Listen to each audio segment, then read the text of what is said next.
Well, hello, folks. So I'm getting ready to go ride and talk, as I do, because the weather's nice. It's a little windy, but I got to get outside and run around. But I was thinking, reading Nietzsche these days, and I want to make a piece called War is the Thing That Gives Life Meaning, which is a quote from Chris Hedges' book, title of his book. Because war is a thing, right? So we have ancient history and we know it's riddled with the lore of war. And so we had the Age of Wonder, the Age of Reason, the Enlightenment, the Industrial Revolution, and so on. And bit by bit, our tools for making war have gotten more sophisticated to the point where we have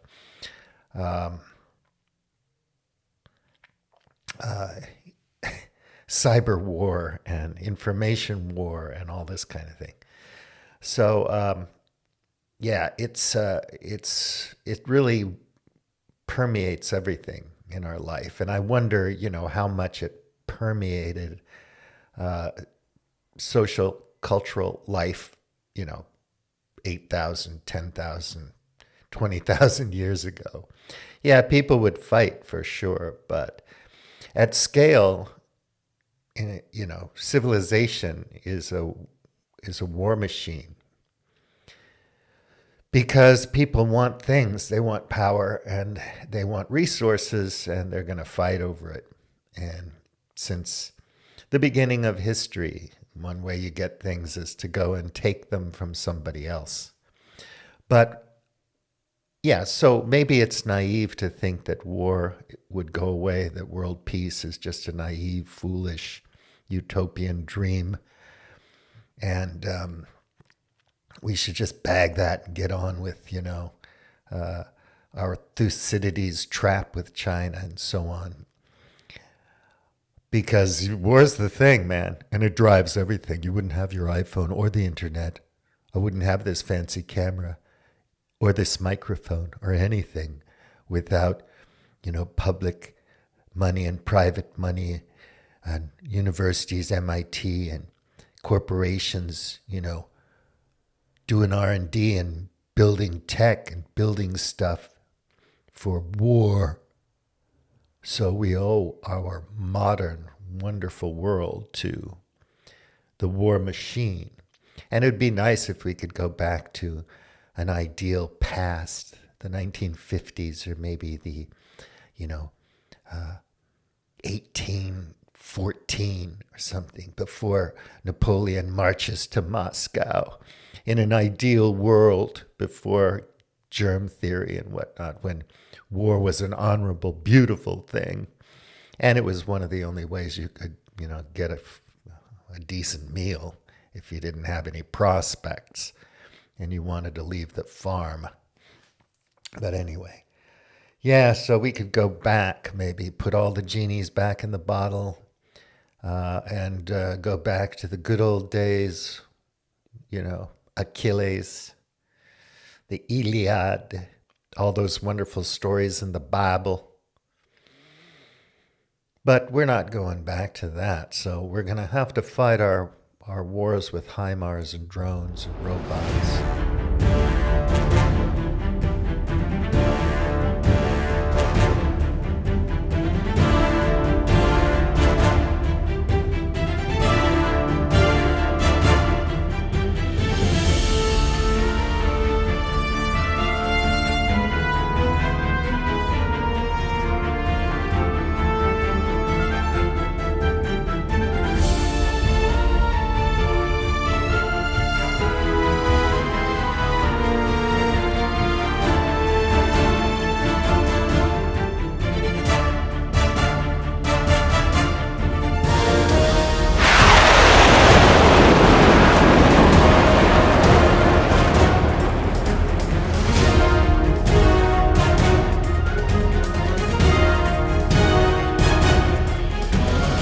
So anyway, as part of this End Games series, I'm looking for ideas about who the players are in the great game, how we fight, how we compete, what we consider fair and unfair. Is it a rules-based order dictated by the hegemon, the only empire alive today? Or is it international law overseen and regulated by global institutions like the World Bank and the United Nations and whatnot? Or is it just corporations, all these corporate kingdoms, Yarvanesque corporate kingdoms where, let Peter Thiel's private army do their duty and secure the monopoly for the floating city-state or whatever. You all have the right to exit. You can trade your tokens in for ruble or renminbi and move on to the next place if you don't like it. You can go to a game B place where everybody's nude and it's polyamorous. Or you can go to the game B place that's more Quaker. Whatever floats your boat. And it'll be fine because global trade will be facilitated by all kinds of high tech and science and tech, engineering and whatnot. So we'll be able to trade among ourselves. Is that going to work? What's utopian? What's dystopian? What's possible? What's impossible? I don't know. People got ideas. They're working on stuff. Decision makers, decision-making science, whether you're looking at Kahneman or Wang, who was just talking on the Jim Rutt show. I found that quite interesting myself. So here we are, the end of days, where some people perceive that we have existential threats. But why am I repeating myself? It doesn't really matter as long as I get to watch the UFC this weekend. And I'm going out to a fancy restaurant tomorrow with friends who are visiting from abroad. And I'm drinking my coffee. One should have problems like mine.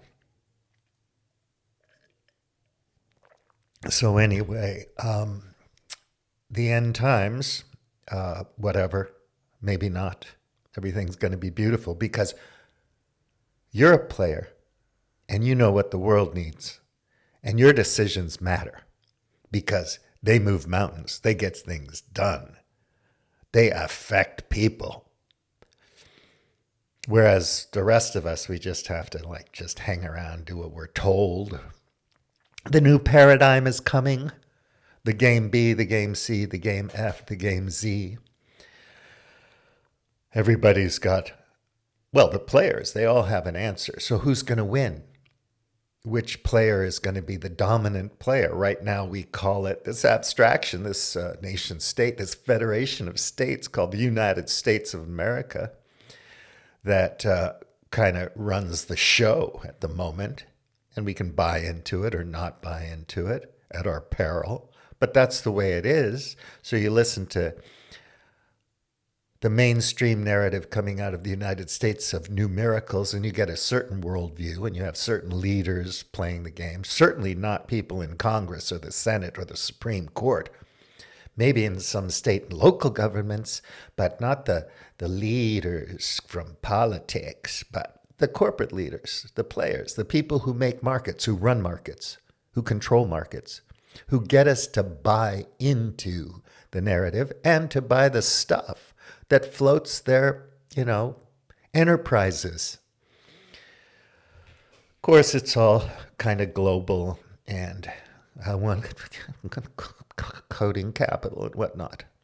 So anyway, so age of wonder, age of reason, enlightenment, modernity, progress.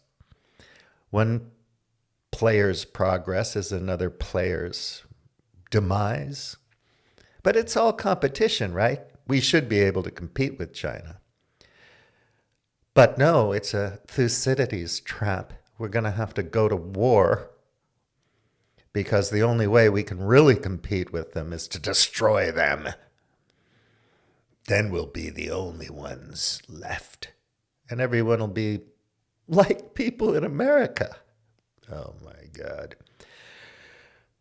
I love my American friends, and the United States of New Miracles is a beautiful country. But if the world turns into America, please nail me to a cross.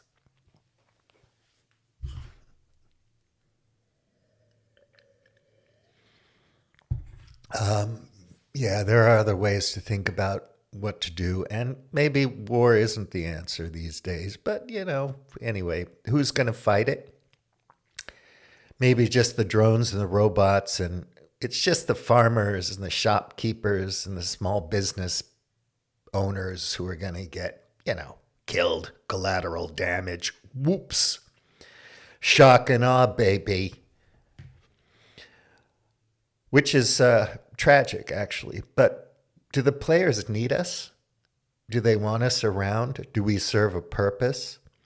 If there are going to be material shortages and you need child labor to get the cobalt and other minerals to make the consumer electronics products for all the consumers that drive markets and make money, everything could be just a derivative based on fantasy, tokens, a token economy.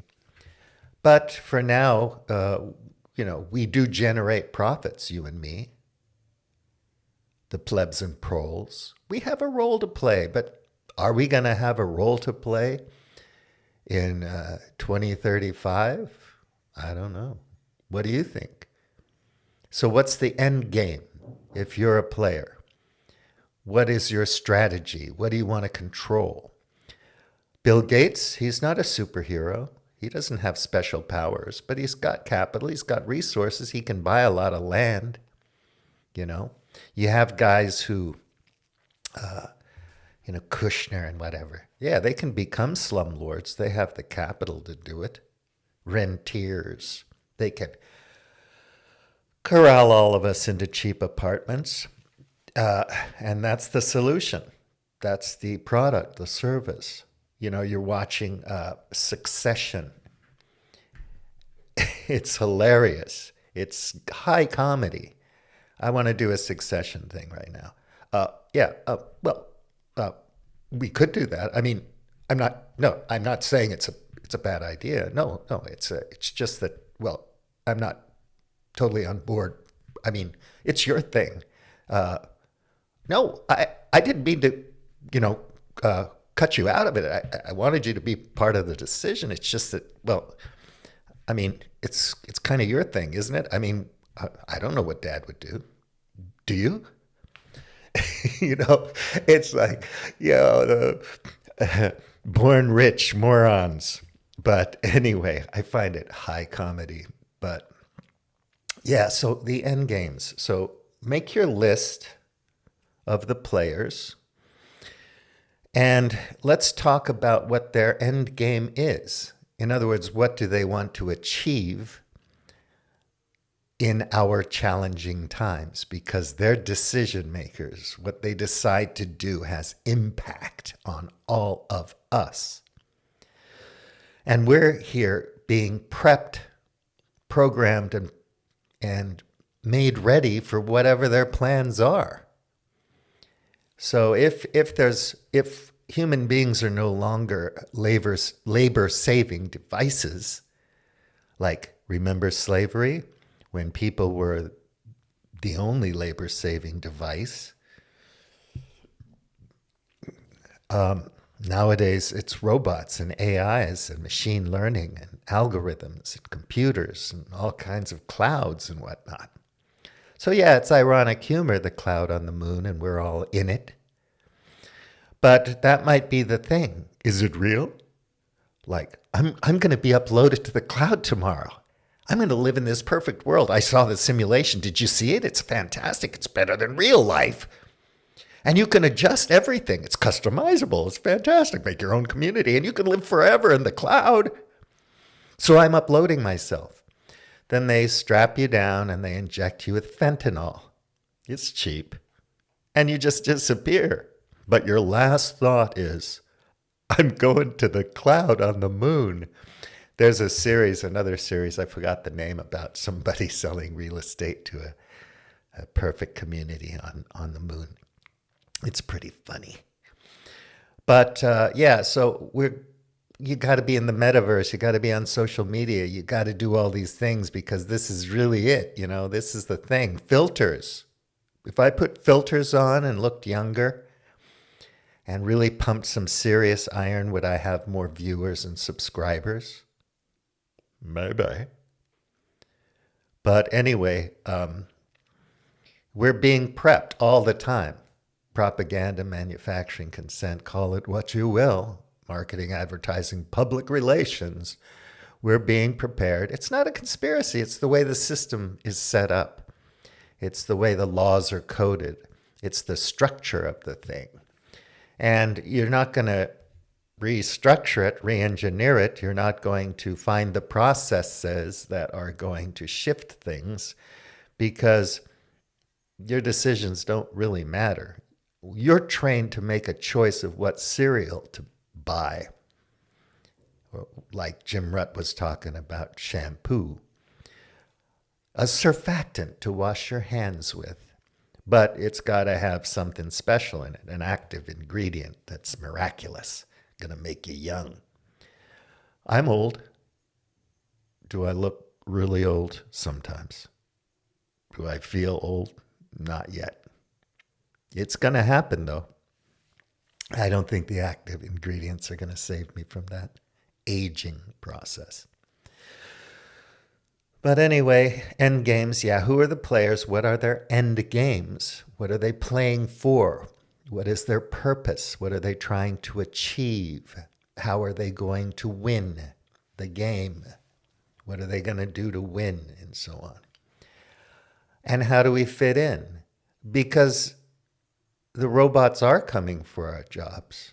And are we going to move to the countryside and make the best handmade ukuleles in the whole wide world? And get pats on the back, love and respect for our ukulele craft? We're going to be actors and nurses and caretakers and, whatever. When you can have these deep fakes that are just fantastic and people are falling in love with characters on the internet and trading non-fungible tokens of little Japanese anime, getting rich. Oh my God. You keep missing these opportunities. Why didn't you buy $1 million worth of Bitcoin when they were a penny? God, I hate my life. Age of wonder, age of reason, enlightenment, industrial revolution, engineering, science, and technology. And the game, the great game, how is it structured? What are its laws? How does capitalism work? Who regulates it? Who makes up the rules of the rules-based order? How do you fit in? You pay your taxes?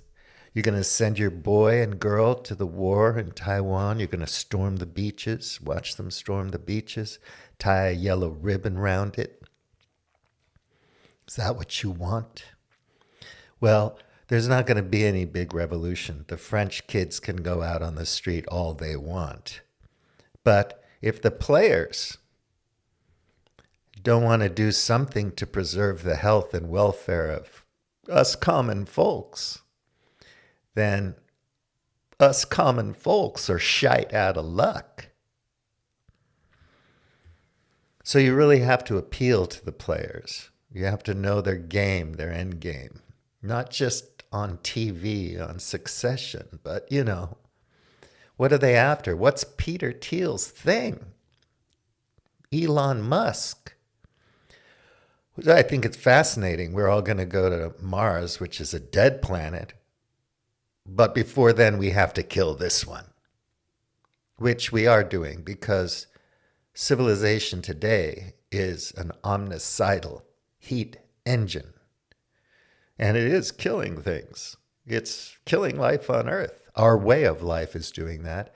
And we've been trained to live our way of life from the minute we were born and popped out into the world. I'm not sure if our training started at the moment of conception. I mean, how much how much Tchaikovsky can you play to a fetus to really have an impact on their lives? I don't know. It's complex. But certainly, by the time we got to kindergarten, we were being prepped to fit into what we're in. We're in this thing, this milieu, this culture, in this place and time, whether we like it or not. And you didn't come up with all of it. You didn't just pull it out your backside. Your identity is built on a whole bunch of influences, experiences, and also the rubric and the fabric of your genetic makeup, biology. It's so complex, isn't it? Because all these things we do and have been trained to do actually affect our behavior and our mentality and the way we think and our health and so on. So, gosh, it's such a wild web we weave when first we practice to deceive. Age of wonder, age of reason, the Enlightenment, modernity, progressivism, equality, opportunity. All these things we fight over all the time. But at the end of the day, all of these heroic books, Hitler versus Churchill or whatever, all these heroes, they came out of a certain place. What were they fighting for? Ideas, sure. Philosophies, yeah, okay.